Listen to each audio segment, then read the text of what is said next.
Ciao ragazzi, oggi vi mostrerò come potete rimuovere la porta di vetro del grande forno a inchiostro italiano. Quindi nel primo passaggio devi aprire le porte del tuo apparecchio.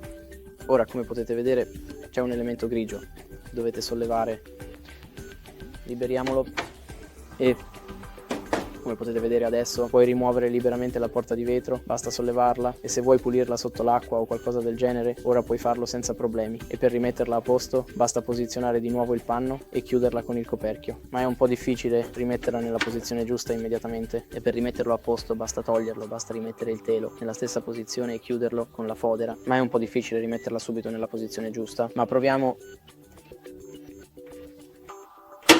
Va bene, non avere paura di usare un po' di forza, e questo è come puoi farlo. Grazie per aver guardato, lasciateci un like, raccomandateci, arrivederci.